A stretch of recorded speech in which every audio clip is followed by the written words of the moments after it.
بسم الله الرحمن الرحيم الرحمن علم القرآن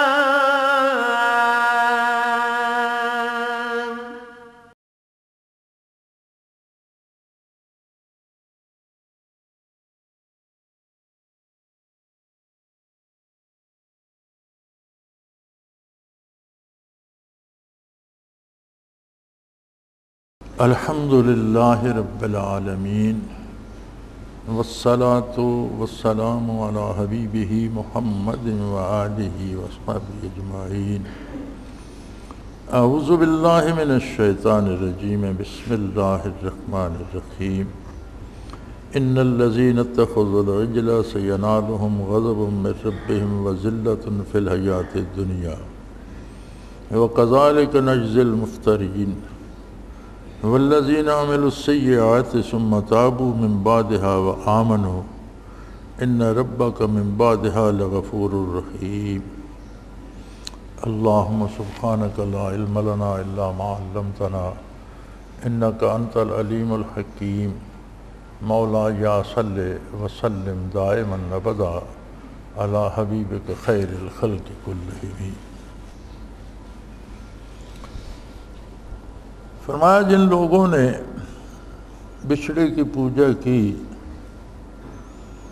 بہت جلد ان کو ان کے پروردگار کی طرف سے پروردگار کے غضب اور ذلت کا سامنا ہوگا ان کی دنیاوی زندگی میں بھی، اور قانون فطرت یہ ہے کہ جو لوگ اللہ پر جھوٹ بولتے ہیں، افتراء کرتے ہیں، تو جھوٹ بولنے والوں، افتراء کرنے والوں کے ساتھ یہی سلوک من جانب اللہ کیا جاتا ہے۔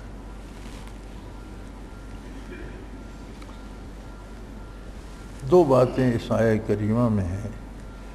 ایک تو ہے کہ جنہوں نے اللہ کو چھوڑ کر اللہ کے سوا کسی کی پوجا شروع کی، کسی کی عبادت شروع کر دی۔ عبادت صرف یہ نہیں کہ اس کے سامنے سجدہ کیا جائے یا رکوع کیا جائے، بلکہ غیر مشروط اطاعت جو ہوتی ہے وہ عبادت ہوتی ہے۔ کسی کی اطاعت اس سے نفع کی امید پر یا اس کے نقصان سے اندیشے پر بلا مشروط اطاعت کرنا، یہ عبادت ہے۔ وہ کسی فرد کی ہو، کسی بت کی ہو، فرشتے کی ہو، شیطان کی ہو، ستاروں کی ہو، ان سے امیدیں وابستہ کرنا، اللہ کے حکم کی پرواہ نہ کرتے ہوئے اس کا حکم ماننا، اللہ کے احکام کے مقابلے میں اس کے احکام کو ترجیح دینا، یہی اس کی عبادت ہوتی ہے۔ اسی لیے قرآن کریم نے فرمایا رأیت من اتخذ الہہ ہواہ، آپ نے ان لوگوں کو نہیں دیکھا جنہوں نے اپنی خواہش نفس کی عبادت شروع کر دی۔ اب خواہش نفس کا کوئی بت بنا کر اس کے سامنے سجدے نہیں کرتا، بلکہ خواہش نفس کی بات اس خواہش کو پورا کرنے کے اسباب مہیا کرتا ہے، اس کی اطاعت کرتا ہے۔ تو فرمایا جنہوں نے گوسالے سے اور اس بچھڑے سے اپنی امیدیں وابستہ کر لیں اور اللہ کو چھوڑ دیا، ان کو اس دنیاوی زندگی میں بھی غضب الہی کا اور ذلت کا سامنا کرنا پڑے گا۔ دوسری بات یہ ارشاد فرمائی وَكَذَلِكَ نَجْزِي الْمُفْتَرِينَ، جو اللہ پر جھوٹ باندھتے ہیں ان کے ساتھ یہی سلوک کیا جاتا ہے۔ کہ اللہ پر کون جھوٹ باندھتا ہے؟ جو شخص بھی وہ دنیا کے کسی حصے، کسی قوم، کسی ملک سے تعلق رکھتا ہو، جو شخص بھی اللہ و اللہ کے رسول کی بات پر زیادتی کر کے اپنی طرف سے کوئی بات بنا کر کہتا ہے کہ یہ ثواب ہے، یہ بھی ثواب ہے، وہ اللہ پر جھوٹ باندھتا ہے۔ صرف وہ نیکی ہے جو اللہ نے بتا دی، جو اللہ کے رسول صلی اللہ علیہ وسلم نے بیان کر دی، جو سلف صالحین سے ثابت ہے، خلفاء راشدین سے ثابت ہے۔ اور دنیا میں بہت سے انبیاء آئے، حتمی تعداد کوئی نہیں بیان کرتا، علماء کا، علماء تفسیر کا جو اندازہ ہے وہ فرماتے ہیں کم و بیش 1.25 لاکھ کے قریب آدم علیہ نبینا و علیہ الصلاۃ والسلام سے لے کر حضور اکرم صلی اللہ علیہ وآلہ وسلم تک انبیاء کی تعداد 1.25 لاکھ بنتی ہے۔ یہ سارے انبیاء صرف اللہ کے احکام بیان فرماتے تھے، کسی نبی نے اپنی طرف سے کوئی چیز دین کے نام پر بیان نہیں فرمائی۔ نبی معصوم عن الخطا ہوتا ہے، اور اللہ نے جو حکم نہیں دیا، کوئی بندہ کہے کہ یہ کام بھی ثواب ہے تو اس کا مطلب ہے وہ اللہ پر جھوٹ بول رہا ہے، تو نبی اس سے بہت بلند و بالا ہوتا ہے۔ پھر جب حضور نبی کریم صلی اللہ علیہ وآلہ وسلم مبعوث ہوئے تو اس زمانے میں یہ بات عقل کو دنگ کر کے رکھ دیتی ہے کہ کوئی زمانہ اخبار کا نہیں، کوئی اخبار نہیں چھپتا، کوئی ٹیلی فون نہیں، کوئی باہمی روابط کا دنیا میں کوئی سلسلہ نہیں، کوئی بات پہنچانے کے لیے ایک جگہ سے بندہ چل کر دوسری جگہ جاتا ہے۔ پھر آج کل کی سواریاں بھی ہوائی جہاز اور موٹریں بھی نہیں ہیں، اونٹ یا گھوڑے پہ جاتا ہے۔ لیکن عجیب بات ہے، اللہ کا ایک بندہ صلی اللہ علیہ وآلہ وسلم آج سے 1400 سال پہلے کوہ صفا پر کھڑے ہو کے اعلان فرماتا ہے، لوگو، اے روئے زمین پر بسنے والے لوگو، یا ایھا الناس، اے اولاد آدم، قیامت تک آنے والے لوگو، انی رسول اللہ الیکم جمیعا، میں تم سب کے لیے اللہ کا رسول۔ اب اس بات کو منوانا تو ایک الگ بات ہے، اس بات کو پہنچانا اس زمانے کے وسائل کے اعتبار سے کب آسان ہے کہ ایک شخص اپنی زبان مبارک سے کوہ صفا پہ کھڑا ہوا اعلان فرما رہا ہے، مکہ مکرمہ میں اعلان فرما رہا ہے، عرب کے ایک صحرا میں اعلان فرما رہا ہے، تو مخلوق خدا تو روئے زمین پر ہے، کیسے پہنچے؟ وسائل ظاہری تو نہیں ہیں، لیکن دیکھ لیں اس آواز میں کتنی طاقت تھی۔ پوری دنیا کے کفر نے اس آواز کو دبانے پہ زور لگایا، لیکن وہ آواز پھیلتی گئی، اس کی گونج بڑھتی گئی، اور 23 برس میں قرآن کریم کا نزول مکمل ہوا، تو نزول قرآن مکمل ہونے تک پورا جزیرہ نما عرب جو ہے اس پر اسلامی ریاست قائم ہو چکی۔ اب جب دنیا کے نقشے پہ ایک ریاست بنتی ہے تو اس کا دعویٰ، اس کا عقیدہ، اس کا نظریہ، اس کا نظام حکومت، اس کا نظام عدل، اس کا نظام معیشت، اس کی تہذیب، جب حکومت بنتی ہے تو وہ بین الاقوامی شمار میں آ جاتی ہے، از خود اس کی بات روئے زمین پر پھیل جاتی ہے۔ اور اس کے ٹھیک 23 برس کے اندر قرآن کریم مکمل ہوا، حضور اکرم صلی اللہ علیہ وسلم نے چشم عالم سے پردہ فرمایا، خلفائے راشدین کا عہد مبارک شروع ہوا۔ وصال نبوی سے ٹھیک 23 برس کے اندر دنیا پر اتنی بڑی اسلامی حکومت بن چکی تھی جس کی سرحدیں ایک طرف چین اور سائبیریا سے ملتی تھیں اور دوسری طرف افریقہ میں تھیں، ہسپانیہ اور یورپ میں تھیں، اور اس طرف ہندوستان سارا اس میں شامل ہو چکا تھا۔ یعنی روئے زمین پر اتنی بڑی حکومت بن چکی تھی جو اس دور کی سپر پاور جسے آپ کہتے ہیں، روم و ایران، کیسر و کسریٰ، اس عہد کی دو سپر پاورز تھیں، دونوں اسلامی حکومت میں ضم ہو چکی تھی۔ آج کوئی ایسی حکومت جو امریکہ روس کو بھی فتح کر کے اپنے اندر شامل کر لے، اس کی بات کہاں تک جائے گی؟ تو گویا حضور صلی اللہ علیہ وسلم کا یہ نعرہ، آپ کا یہ اعلان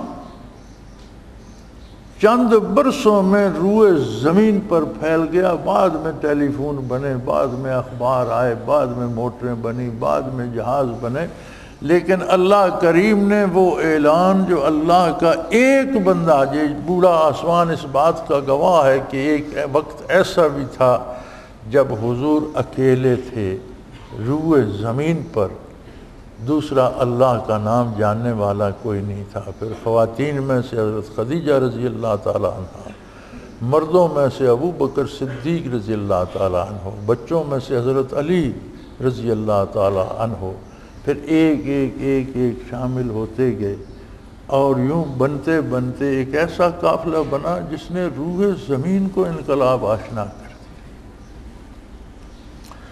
ہم لگے رہتے ہیں ختم نبوت، ختم نبوت، نبوت ختم ہوگی۔ ختم نبوت جو قرآن میں ہے، جو عربی تلفظ ہے، اس کا مفہوم یہ نہیں کہ نبوت کا خاتمہ ہوگا، اس کا مفہوم یہ ہے کہ نبوت مکمل ہو گئی۔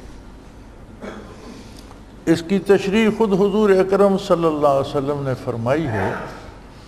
آپ نے فرمایا کہ ایک بہت خوبصورت عمارت ہے،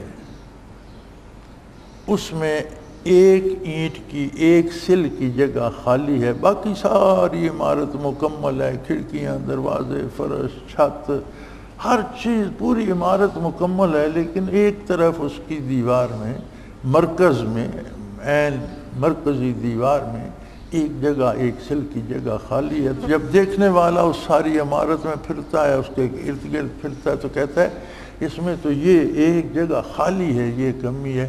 فرمایا انا تلک اللبنۃ، او کما قال رسول اللہ، فرمایا وہ اینٹ، وہ سل میں ہوں، میرے مبعوث ہونے سے وہ عمارت مکمل ہو گئی۔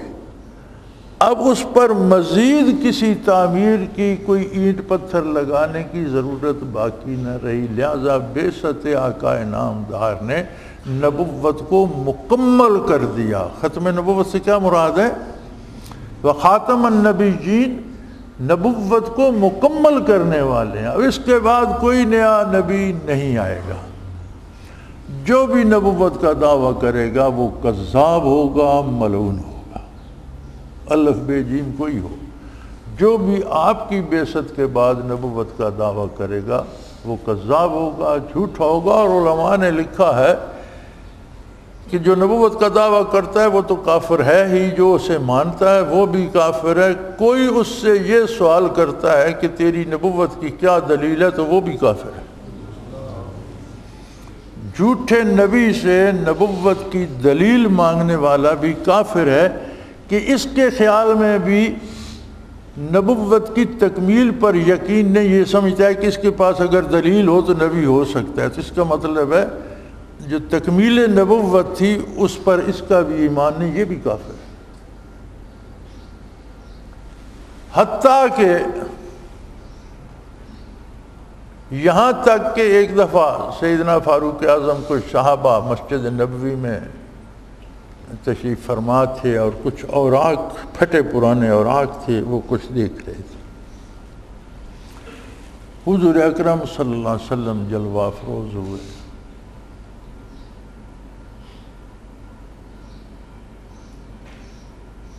کیا زمانہ تھا، کیا خوش قسمت لوگ تھے، کیسے نصیب تھے کہ ہر بات حضور صلی اللہ علیہ وسلم سے براہ راست پوچھ لیتے تھے، اور ہر تعلیم حضور سے حاصل کرتے۔ اللہ نے کیا لوگ بنائے، کیا ان کے نصیب بنائے، کیا عظمتیں دی ان کے بختوں کو۔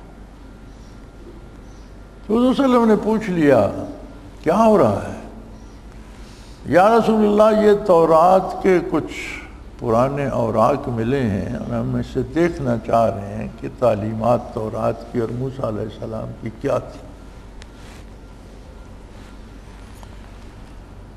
حضور حضور اکرم صلی اللہ علیہ وسلم کو جب کوئی بات ناپسند آتی تو رخ انور متغیر ہو جاتا، آپ کے رخ انور پہ ناپسندیدگی کے آثار نمایاں ہوئے اور رخ انور متغیر ہو گیا، لرز گئے کہ ہم نے کیا کر دیا۔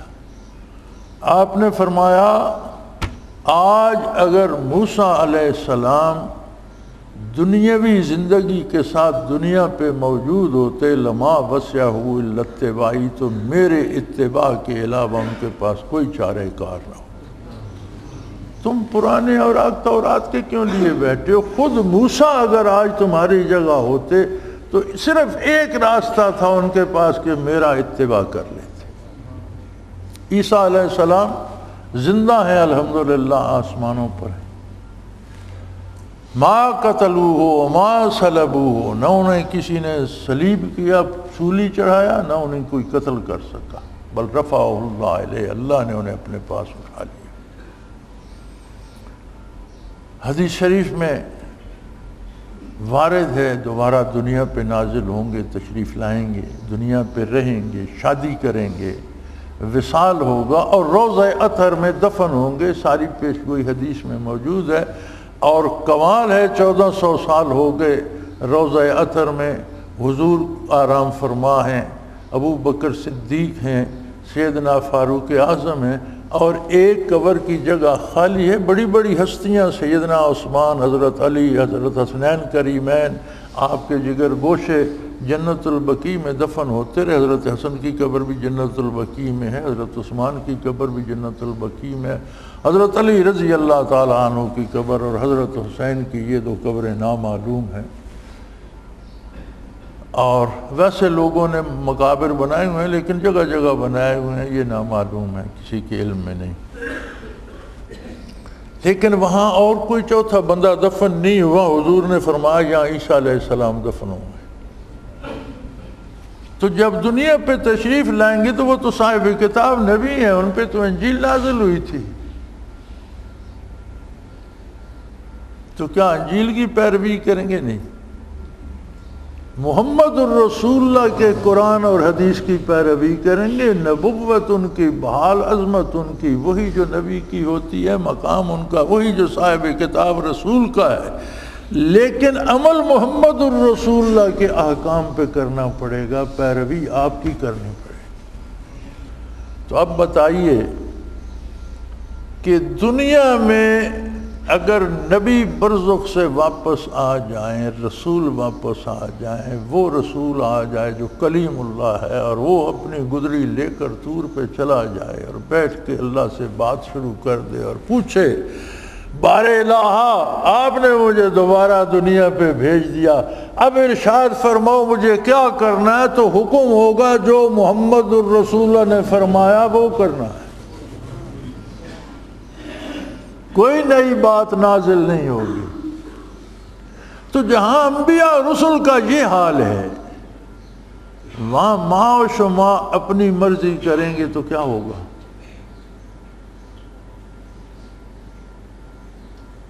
ہم اپنی مرضی سے قانون بنائیں گے اور محمد الرسول اللہ کے دیے ہوئے قانون کی پرواہ نہیں کریں گے، ہم اپنی مرضی سے زندگی کا نظام بنائیں گے اور قرآن کریم کے دیے ہوئے نظام حیات کی پرواہ نہیں کریں گے، تو ہمارے ساتھ کیا ہوگا؟ فرمایا سینالہم غضب من ربہم وذلہ، اللہ کا غضب بھی ہوگا، تباہ بھی ہوں گے، مریں گے بھی، لوٹے جائیں گے، بے آبرو ہوں گے اور ذلیل بھی ہوں گے، رسوا بھی۔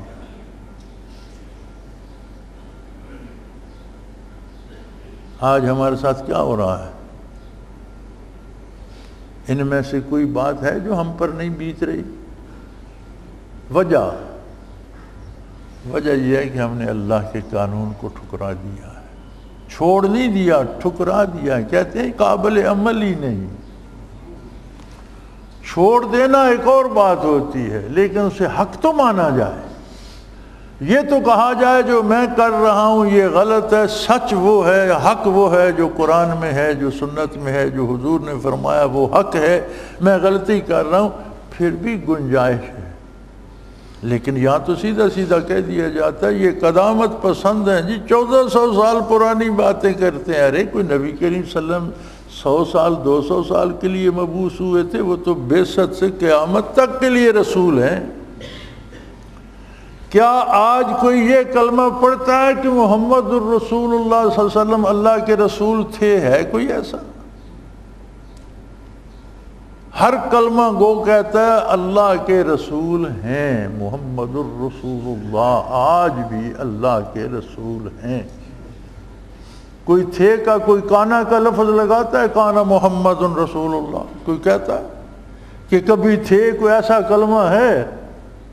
تو اگر آج بھی رسول آپ ہیں تو بات کس کی مانی جائے گی؟ ہم کون سے معاملے میں مان رہے ہیں؟ کیا ہمارا معاشی نظام دین کے مطابق ہے؟ کیا ہمارا عدالتی نظام دین کے مطابق ہے؟ یہ جو لوگ انصاف کی رٹ لگا کر عدالتوں کی کرسیوں پہ بیٹھے ہیں اور لوگوں کو کسی کو سزائے موت کر رہے ہیں اور کسی کو بری کر رہے ہیں، ان کو یہ خیال نہیں آتا کہ یہ قانون تو انگریز کا بنایا ہوا کالونیل سسٹم تھا، یہ اللہ کا قانون تو نہیں ہے۔ ایک بندہ سزائے موت کا مستحق ہے، اس نے قتل کیا ہے، وہ سزائے موت کا مستحق ہے، لیکن میں اور آپ اسے گولی نہیں مار سکتے۔ وہ باقاعدہ عدالت میں جائے گا، ثابت ہوگا، عدالت سزائے موت دے گی، لیکن عدالت آپ کسے کہتے ہیں؟ عدالت عدل سے مشتق ہے۔ عدل کیا ہے؟ اللہ اور اللہ کے رسول کا حکم۔ جہاں اللہ اور اللہ کے رسول کا حکم نہیں بلکہ کافر کا بنایا ہوا قانون چل رہا ہے، اسے تو عدالت کہنا گناہ ہے، وہ تو عدالت کہلا نہیں سکتی۔ اور یہ اگر گناہگار کو بھی سزا موت دیں گے تو انہیں قبر میں جا کر پتہ چلے گا کہ کافر کے قانون کے مطابق تم کسی کو پھانسی نہیں لگا سکتے تھے۔ یہ تو پتہ چلے گا جب آنکھ بند ہوگی، جب قبر میں داخل ہوں گے تو پتہ چلے گا کیا کرتے رہے۔ تو میرے بھائی دوسرا قانون ارشاد فرما دیا اس کے ساتھ۔ ایک تو یہ حکم دیا کہ جس طرح انہوں نے اللہ کی عبادت چھوڑ کر ایک بچڑے کی پوجا شروع کر دی، اسی طرح جو بھی میری اور میرے نبی کی بات چھوڑ کر اسلوب زندگی دوسرا اپنائے گا وہ غیر اللہ کی پوجا کر رہا ہے، اور اس کو ہم عذاب بھی کریں گے، اس پر مصیبتیں بھی نازل کریں گے، اور اس کو دنیا میں ذلیل و رسوا کر دیں گے، اس کی کوڑی کی قیمت نہیں رہے گی۔ دوسری بات یہ ہے کہ جو بھی غیر اللہ کی پوجا کرتا ہے وہ اللہ پر جھوٹ بولتا ہے، کیونکہ اللہ نے وہ کام کرنے کا حکم نہیں دیا، اور کہا جاتا ہے یہ دین ہے۔ دین کا مطلب ہوتا ہے اللہ کا حکم۔ کہا جاتا ہے یہ ثواب ہے، ثواب کا مطلب ہے اللہ کا حکم، اور اللہ نے وہ حکم نہیں دیا ہوتا۔ لوگوں نے رواج بنا لیے ہوتے ہیں، ان پر عمل کرتے ہیں، ڈھول ڈھمکے بجاتے ہیں، پٹاخے چلاتے ہیں اور کہتے ہیں یہ دین ہے، یہ ثواب ہے۔ فرمایا یہ تو اللہ پر جھوٹ بولنا ہے، اور جھوٹ بولنے والوں کی یہی سزا ہے۔ ان کو دنیا میں غضب الہی کا بھی شکار ہونا پڑتا ہے اور ذلیل و رسوا بھی ہوتے ہیں۔ لیکن یاد رکھیں یہ قانون صرف قوموں کے لیے نہیں ہے، افراد کے لیے بھی وہی ہے۔ خدا نہ خواستہ حکمران بات نہیں آپ کی، میری بات آپ کی نہیں سنتے، یہ بات نہیں مانتے، نہ مانیں۔ اکثریت نہیں مانتی نہ مانے، قوم نہیں مانتی نہ مانے، بندہ خود تو مانے، فرد تو مانے۔ جو فرد اللہ کے رسول کی اطاعت کرے گا اس کے لیے دنیا اگر بھڑکتی آگ ہے تو ابراہیم علیہ السلام کی طرح اس کے لیے نرم و گداز بن جائے گی۔ اللہ اسے ذلیل ہونے سے بچا لے گا، اس پر عذاب الہی نہیں ہوگا۔ جو خاندان اطاعت اختیار کرے گا وہ بچ جائے گا، جو قوم اختیار کرے گی وہ بچ جائے گی۔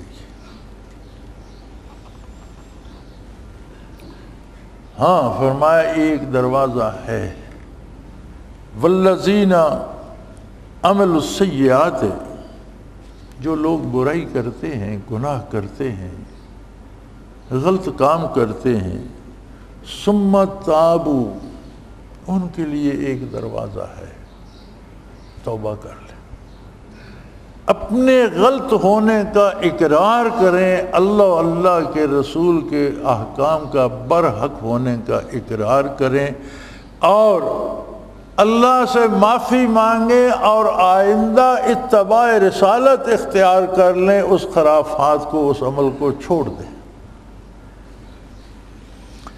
اگر توبہ کر لیں، جو توبہ کیا ہے؟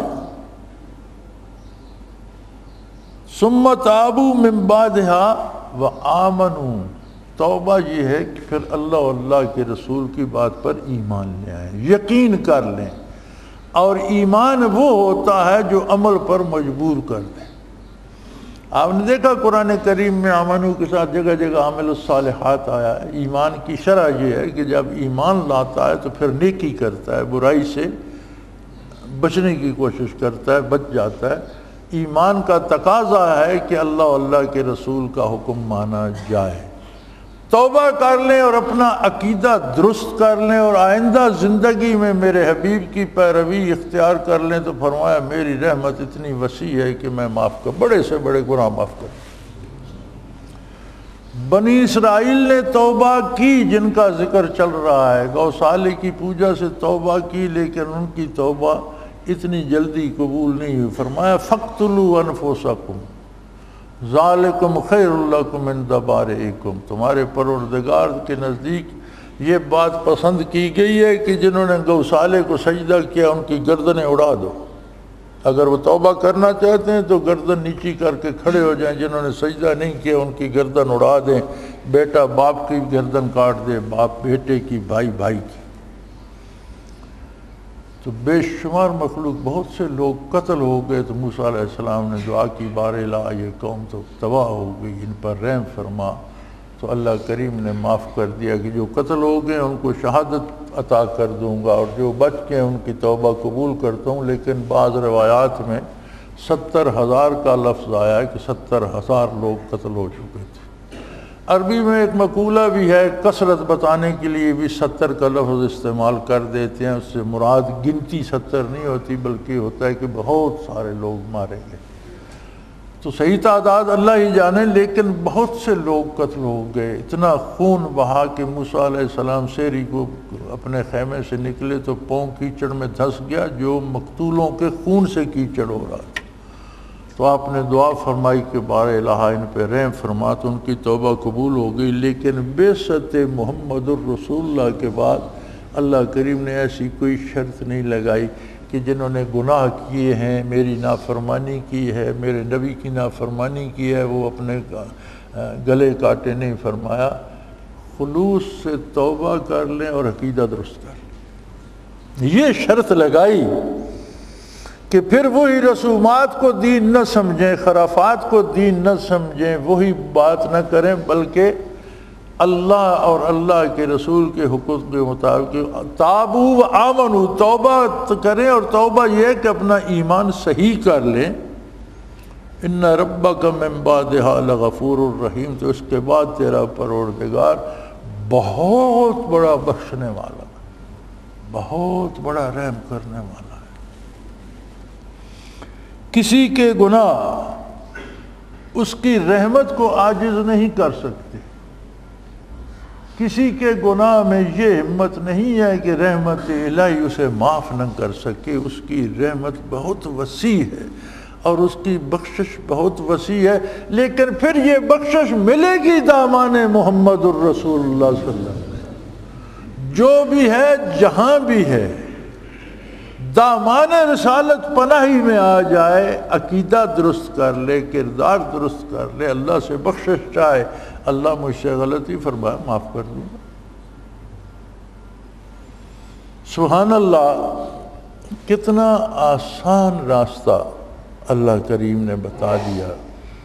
اب اس کے بعد بھی بد نصیبی ہے ہماری اگر ہم توبہ نہ کریں۔ مجھے حیرت ہوتی ہے کہ ہمارے ہاں روز یہ بحث، روزانہ یہ بحث ہوتی ہے، کم و بیش روزانہ یہ ہوتی ہے کہ بڑے دکھ ہیں، بڑی مصیبتیں ہیں، لوگ قتل ہو رہے ہیں، اغوا ہو رہے ہیں، شہر جلائے جا رہے ہیں، اور لوٹ مار ہو رہی ہے، قوم کا سرمایہ کھایا جا رہا ہے، جن کو سرمایہ سنبھالنے پہ لگایا تھا وہ بھی لوٹ رہے ہیں، چور تو لوٹ ہی رہے ہیں، جو محافظ تھے وہ بھی لوٹ رہے ہیں. عجیب حال ہے ہمارا کہ چور تو چوری کرتا ہی ہے, ہمارے تو محافظ بھی چوروں کے ساتھ مل گئے, چوروں سے زیادہ چوری محافظ کر رہے ہیں. تو یہ عذاب الہی, اس کے ساتھ بارش ہوتی نہیں کہ سالی ہو جائے, ہوتی ہے تو سیلاب آ جاتے ہیں, ہر طرف مصیبت ہے. کمال ہے اللہ سے کوئی اس کا حل, اللہ کا نام نہیں لیتے, کہتے ہیں اس کا حل بتاؤ. روز آنا ہوتا ہے حل بتاؤ, کوئی حل بتاتا ہے, کوئی حل بتاتا ہے. میں نے آج تک کسی سے نہیں سنا کہ کسی نے کہا ہو توبہ کرو یار, واپس آ جاؤ, دین پر آ جاؤ, اللہ کے رسول کی اطاعت کر لو. کہیں آپ نے سنا کسی نے کہا؟ میں نے تو نہیں سنا, کوئی نام نہیں لیتا. تو اس سے بڑی بدبختی کیا ہوگی کہ اللہ نے توبہ کا دروازہ کھلا رکھا ہوا ہے اور ہم ادھر دیکھنا گوارا نہیں کرتے. اور پھر مصیبتوں کا حل بھی چاہتے ہیں. میاں باہر مصیبتوں کا کوئی حل نہیں ہے, ایک ہی حل ہے کہ دامان محمد الرسول اللہ صلی اللہ علیہ وسلم میں پناہ لے لو. وَلَمَّا سَقَطَ عَن مُوسَى الْغَضَبُ أَخَذَ الْأَلْوَاحَ فِي نُسْخَتِهَا هُدًى وَرَحْمَةٌ لِّلَّذِينَ هُمْ لِرَبِّهِمْ يَرْهَبُونَ. پھر جب موسیٰ علیہ السلام کا غصہ ٹھنڈا ہوا, قوم نے توبہ کی, اس بچڑے کو جلا کر دریا میں اس کی خاک پھینک دی گئی. کچھ لوگ, بہت سے لوگ قتل ہو گئے. اللہ نے فرمایا ان کو شہادت دے دوں گا. بہت سے جو بچ گئے ان کی توبہ قبول ہو گئی. موسیٰ علیہ السلام کا غصہ ٹھنڈا ہوا تو آپ نے وہ تختیاں مبارک اٹھا لیں, تورات جن میں عطا ہوئی تھی آپ کو. موسیٰ علیہ السلام کو لکھی لکھائی کتاب کچھ تختیوں میں عطا ہوئی تھی. وَاخْتَارَ مُوسَىٰ وَلَمَّا سَقَطَ عَن مُوسَى الْغَضَبُ, جب موسیٰ علیہ السلام کا غصہ فروغ ہوا تو وہ غصہ کس بات پر تھا؟ غیر اللہ کی پوجا پر تھا. وہ غصے کا بھی ایک مقام ہے. ہر صفت اپنے مقام پہ اچھی لگتی ہے, غیر مقام پہ جب جاتی ہے تو وہ بری لگتی ہے. لوگوں کو پیسے بانٹنا اچھی صفت ہے, لیکن جائز جگہ پر حلال کمائی کر کے لوگوں کی جائز ضرورتیں پوری کرنا اچھی بات ہے. اور اگر ایک آدمی ایک طرف سے لوٹنا شروع کر دے, رشوت لینا شروع کر دے, دوسری طرف کہے میں غریبوں کو پال رہا ہوں, تو یہ کوئی اچھی بات نہیں ہے. غریبوں کو پالنا ہے تو محنت کر کے حلال پیسہ کما کر پالے. جنہیں لوٹ رہا ہے کیا وہ غریب نہیں ہے؟ ہر صفت اپنے مقام پہ اچھی لگتی ہے. غصہ اچھی صفت شمار نہیں ہوتا, لیکن غصے کا بھی مقام ہے کہ جب اللہ کی نافرمانی دیکھے تو غصہ کرے, پھر یہ بھی حسین ہو جاتا ہے. اشداء علی الکفار, کافروں کے مقابلے میں فولاد بن جاتے ہیں, سخت ہو جاتے ہیں. اللہ کی نافرمانی پر غصہ کرنا بھی کمال ایمان ہے, یہاں یہ بھی خوبی ہو جاتی ہے. تو جب قوم نے توبہ کی, موسیٰ علیہ السلام کا غصہ فروغ ہو گیا, چونکہ غصہ قوم پر نہیں, غصہ تو ان کے اس برے کام پر تھا جس سے انہوں نے توبہ کر لی. تو آپ کا غصہ فروغ ہو گیا. اخذ الالواح, انہوں نے تورات مبارک اٹھا لی. فی نسختها ہدی ورحمہ, تورات اللہ کی کتاب تھی, اس میں دو کمال تھے. ایک کمال تو یہ تھا کہ اس میں ہدایت تھی, خدا. ہدایت اور خدا کیا ہوتا ہے؟ عربی میں خدا کا معنی ہے کسی بھی کام کو کرنے کا صحیح طریقہ. یعنی کہ خدا کسی ایک لفظ پہ نہیں آتا کہ عقیدے کی ہدایت ہو گئی یا کردار کی ہدایت ہو گئی یا علم کی ہدایت ہو گئی. نہیں, خدا جامع ہے پوری زندگی کے ہر کام کو, ہر کام کے کرنے کا جو صحیح طریقہ ہے وہ ہدایت کہلائے گا. تو فرمایا تورات میں بھی ہم نے پورا نظام زندگی دیا تھا, وہ بھی ہدا تھی. زندگی کے ہر کام کو کرنے کا صحیح طریقہ اس میں بتایا گیا, لیکن وہ بنی اسرائیل کے لیے تھی. ایک خاص علاقہ تھا بنی اسرائیل کا, ایک خاص قوم تھی, اور اس کے باہر دوسری کتابیں، دوسرے نبی، دوسرے رسول بھی موجود تھے۔ جب محمد الرسول اللہ مبعوث ہوئے اور قرآن نازل ہوا تو قرآن ہدا ہے بعثت عالی سے لے کر قیامت تک کی ساری انسانیت کے لیے۔ دنیا میں جہاں جہاں قرآن کی نافرمانی ہوگی غضب الہی بھی ہوگا، ذلت بھی ہوگی، اور جہاں جہاں اس پر عمل ہوگا رحمت الہی بھی ہوگی، برکت بھی ہوگی۔ تورات میں ایک تو ہدا تھی، ہر کام کا کرنے کا صحیح طریقہ تھا، دوسری بات یہ تھی وَرَحْمَةٌ لِّلَّذِينَ هُمْ لِرَبِّهِمْ يَرْهَبُونَ۔ اور اللہ کی کتاب میں دو باتیں ہوتی ہیں، تورات میں دونوں موجود تھیں۔ ایک تو ہر کام کے کرنے کا صحیح طریقہ اللہ کی کتاب بتا دیتی، دوسرا وہ رحمت الہی کے نزول کا سبب ہوتی ہے۔ دونوں باتیں تورات میں موجود تھیں کہ وہ ہدایت بھی تھی، یعنی ہر کام کے کرنے کا سلیقہ بھی بتاتی تھی، اور اسے دیکھنا، اسے اٹھانا، اسے پاس رکھنا، اسے پڑھنا، اس کا مطلب سمجھنا، اس پر عمل کرنا، یہ سارا کچھ رحمت الہی کو بھی متوجہ کرتا تھا۔ ایسا رحمت الہی سے مراد یہ ہے کہ اس نے نیکی کی جس کا اجر اتنا سا بنتا تھا، لیکن رحمت شامل ہو گئی تو وہ پہاڑ سے بھی بڑا ہو گیا۔ ایک نیکی کی 10 نیکیوں کی توفیق مزید عطا کر دی گئی، ایک نیکی کی اللہ نے 10 گناہ معاف کر دیے، 10 گناہوں سے اس کی حفاظت فرما لی، اسے بچانے کا سبب بنا دیا۔ یہ سارے کیا ہیں؟ مظاہر رحمت ہیں۔ اس کا مطلب یہ ہے کہ اللہ کی کتاب کو پڑھنا چاہیے، سمجھ آئے تو نور علی نور، نہ بھی سمجھ آئے تو پڑھنا رحمت الہی کو دعوت دیتا ہے۔ لہذا اگر تورات کو پڑھنا رحمت ہے تو قرآن کریم کو پڑھنا اس سے بڑی رحمت الہی ہے، اس سے بڑی دعوت دیتا ہے۔ لہذا مسلمان کو چاہیے کہ اپنے دن کی اچھی بات یہ ہے کہ دن کی ابتدا قرآن سے کرے اور دن کا اختتام قرآن سے کرے، صبح اٹھ کر تلاوت کرے، سونے سے پہلے کر لے تو کیا بات، نور علی نور ہو جائے، اللہ اس کی زندگی اور موت سنوار دے، اس کی بیداری اور اس کی نیند کو بھی قبول فرما لے، اس کا سونا بھی عبادت میں شمار ہو جائے۔ لیکن ہماری تو بدنصیبی یہ ہے کہ ہم پڑھتے نہیں ہیں، ہماری تو بدقسمتی یہ ہے کہ 80 برس ہماری عمر ہو گئی، ہم نے سورہ فاتحہ یاد کی اور سورہ اخلاص یاد کی اور اسی پر 80 برس نماز پڑھتے رہے، اور 80 برسوں میں یہ نہ پوچھا کہ سورہ فاتحہ کا معنی کیا اور سورہ اخلاص کا مفہوم کیا ہے۔ یعنی ہم نے دین کو وہ اہمیت ہی نہیں دی، یہ ہماری بدنصیبی کہ ہم اسے جاننے کی کوشش کریں۔ اور اب تو ایسا وقت آ گیا ہے کہ اب تو جعلی اور نقلی اور بناوٹی پیروں نے، میں اہل اللہ کی بات نہیں کر رہا، میں نقالوں کی بات کر رہا ہوں، انہوں نے اب نیا پراپوگنڈا شروع کر دیا کہ قرآن پڑھا ہی نہ کرو، قرآن پڑھنے سے تو بندہ گمراہ ہو جاتا ہے۔ لو جی، یعنی اگر قرآن پڑھو گے تو یہ جو رواج ہم نے ایجاد کر رکھے ہیں یہ تو قرآن حدیث میں کہیں ملتے نہیں، تم گمراہ ہو جاؤ گے۔ خود کو گمراہ نہیں کہتے، جو اللہ کی بات مانے گا وہ گمراہ ہو جائے گا، جو ان کے رواج مانے گا وہ ہدایت پر ہے۔ آج کل تو بات معاملہ یہاں تک پہنچ گیا ہے۔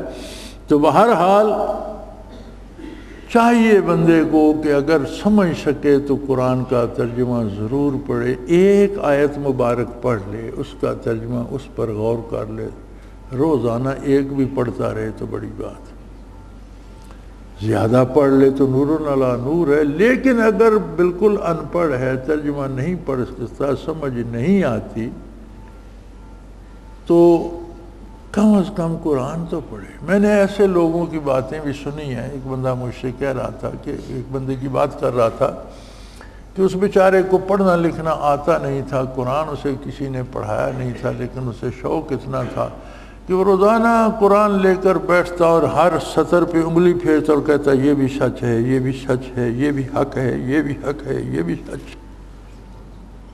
ایک تعلق ہے۔ میں نے کہا ممکن ہے اللہ نے اس کا یہی قبول کر دیا۔ ایک تعلق تو اس کا قرآن کے ساتھ تھا نا، کھولتا تھا، دیکھتا تھا، باوضو ہو کر بیٹھتا تھا، تصدیق کرتا تھا کہ ہر حرف اس کا سچ ہے، اسے سمجھ آتی یا نہیں آتی۔ تو بہت سی دنیاوی مشکلات کا بھی یہ حل ہے کہ قرآن کی تلاوت کو روزانہ لازمی کر لیں، تھوڑی کریں زیادہ کریں، روزانہ کریں۔ اللہ کے ذکر کو لازمی کر لیں، اپنے 24 گھنٹوں میں سے کم از کم 1 گھنٹہ تو نکالیں، آدھا گھنٹہ صبح آدھا گھنٹہ شام، کہ دنیا سے کٹ کر صرف اللہ کو یاد کیا جائے، اللہ اللہ کی جائے۔ اللہ کا ذکر اللہ کی رحمت کو دعوت دینے والا ہے۔ قرآن بھی ذکر ہے۔ نبی علیہ الصلوۃ والسلام پر درود بھیجنا ایک ایسی عبادت ہے جو ہمیشہ قبول ہی ہوتی ہے۔ ہمارے پاس کسی نیکی کی کوئی رسید نہیں، اپنی طرف سے ہم نیکی کرتے ہیں، وہ نیکی ہے یا نہیں، اس میں ہمارا خلوص کتنا ہے، وہ قبول بھی ہوئی یا نہیں، لیکن درود شریف قبول ہی ہوتا ہے، کبھی نامنظور نہیں ہوتا۔ ایک ایسی نیکی ہے جو یقیناً قبول ہوتی ہے، اور اگر بندہ درود شریف پڑھتا رہے تو حدیث شریف میں وارد ہے کہ دنیا اور آخرت کی ہر مصیبت کا علاج ہے، دنیا کی بھی اور آخرت کی بھی ہر پریشانی کا علاج ہے کہ درود شریف پڑھتا رہے۔ تو میرے بھائی، اللہ کی کتاب کو مانا جائے، یہ ہدا ہے۔ جس طرح تورات اپنے ماننے والوں کے لیے ہدا تھی، یہ ساری انسانیت کے لیے قرآن ہدا ہے۔ وَرَحْمَةٌ لِلَّذِينَ هُمْ لِرَبِّهِمْ يَرْهَبُونَ، اور اس میں رحمت ہے۔ یہاں ایک شرط لگا دی کہ رحمت کون لوگ پاتے ہیں؟ جن لوگوں کو اللہ کریم کے خفا ہو جانے کا ڈر، جو اس بات سے ڈرتے ہیں کہ اللہ ناراض نہ ہو جائے، جن کا دلی تعلق رب العالمین سے ایسا بن گیا ہے کہ وہ کہتے ہیں کوئی بات ایسی منہ سے نہ نکلے جس سے اللہ کریم ناراض ہو جائے، کوئی کام مجھ سے ایسا نہ ہو جائے جس سے اللہ کریم ناراض ہو جائے۔ جب ایسے لوگ میرا قرآن پڑھتے ہیں تو ان پر بے پناہ رحمت نازل ہوتی۔ تو بھائی، وہ کسی نے بہت خوب کہا تھا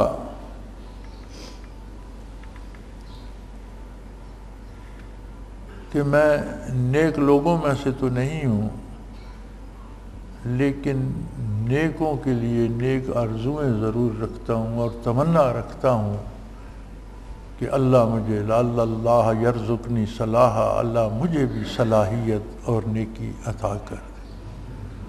تو نیکی از خود نہیں آتی، اختیار کرنا پڑتی ہے۔ نیکی اختیار کرنے کے لیے لازمی اصول ہے کہ پہلے بدی کو چھوڑیں، بدی کا راستہ ترک کریں، اللہ و اللہ کے رسول کے راستہ اپنائیں۔ اللہ کریم ہے، وہ جتنا چاہے اتنی رحمت کر سکتا ہے، اور اس کے سوا دنیا اور آخرت میں کوئی چارہ نہیں۔ اللہ کریم ہماری خطائیں معاف فرما کر ہمیں دین حق پر چلنے کی توفیق عطا فرمائے۔ وآخر دعوانا ان الحمد للہ رب العالمین۔ اللہ اللہ اللہ اللہ اللہ اللہ اللہ اللہ۔ حضرت امیر محمد اکرم آوان مد ذلہ العالی دارالعرفان منارہ ضلع چکوال میں سالہ سال سے قرآن و حدیث کے اوپر خطابات کر رہے ہیں اور سلسلہ نقشبندیہ اویسیہ کے مطابق لوگوں کو ذکر الہی کی تربیت دے رہے ہیں۔ وہ قرآن پاک کی تفسیر ترتیب وار بیان کر رہے ہیں۔ تفسیر قرآن کو وہ موجودہ ملکی اور بین الاقوامی حالات کے مطابق بیان کرتے ہیں۔ موٹر وے سے کلر کہار کے انٹرچینج سے نکلتے ہوئے، کلر کہار کی جھیل سے ہوتے ہوئے میانی، بوچھال اور نورپور سے گزرتے ہوئے دارالعرفان منارہ پہنچ سکتے ہیں۔ حضرت امیر محمد اکرم آوان نے بچیوں اور بچوں کی دینی اور دنیاوی تعلیم کے لیے سقارہ اکیڈمی کے نام سے ایک درسگاہ بھی قائم کی ہے، جس کا افتتاح ملک پاکستان کے صدر جنرل محمد ضیاء الحق نے اپنے دست مبارک سے کیا تھا۔